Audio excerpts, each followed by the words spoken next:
হয় নিশ্চয়কৈ ৰাজ্যত আজি দ্বিতীয় পৰ্যায়ৰ পঞ্চায়ত নিৰ্বাচন। মই বৰ্তমান উপস্থিত আছোঁ ৰঙিয়া বিধানসভা সমষ্টিৰ অন্তৰ্গত কেন্দুকোনা হাৰা গাঁও পঞ্চায়তৰ হাৰা নিম্ন প্ৰাথমিক বিদ্যালয়ত। আহকচোন আমি স্থানীয় ৰাইজৰ পৰা কিছু মন্তব্য ল'বলৈ চেষ্টা কৰোঁ। দাদা কি ক'ব?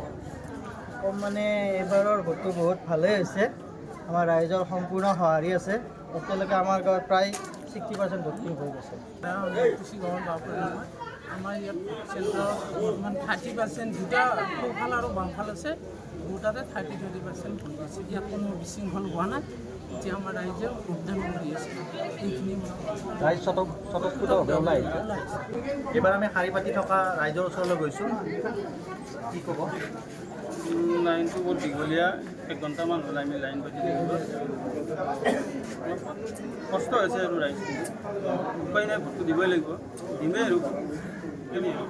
এজন মহিলাৰ ওচৰলৈ যাব বিচাৰিছোঁ, কিয়নো ইয়াত মহিলাৰ শাৰী দীঘলীয়া দেখিবলৈ পোৱা গৈছে, কিয়নো মহিলাসকল সদায় প্ৰথমতে ওলাই আহে। এইবাৰ মহিলাৰ পৰা কিছু মন্তব্য ল'বলৈ চেষ্টা কৰিম। বাইদেউ কি ক'ব?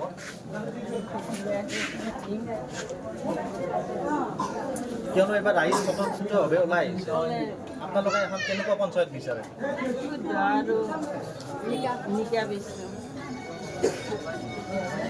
ঠিক আছে, মই আৰু এজন বাইদেউৰ পৰা বাইদেউ কি ক'ব? আমি বিচাৰোঁ অলপ পঞ্চায়ত লাগে সম্ভৱে কাম কৰিব পাৰে। মই আহিছোঁ আৰু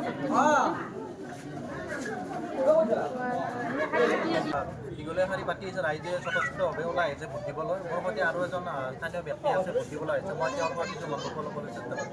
দাদা, এইবাৰ ৰাইজ স্বতঃস্ফূৰ্তভাৱে ওলাই আহিছে, আপুনি কি ক'ব?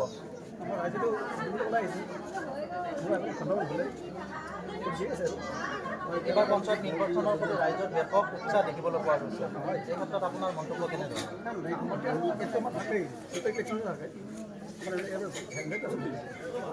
হয়, আপোনালোকে দেখিলে ৰঙিয়া বিধানসভা সমষ্টিৰ অন্তৰ্গত কেন্দুকোনা হাৰা গাঁও পঞ্চায়তৰ অন্তৰ্ভুক্ত হাৰা নিম্ন প্ৰাথমিক বিদ্যালয় প্ৰাংগণত ৰাইজ স্বতঃস্ফূৰ্তভাৱে ওলাই আহিছে। ইনচাইট ইণ্ডিয়া চাই থকা প্ৰতিগৰাকী দৰ্শকক ধন্যবাদ।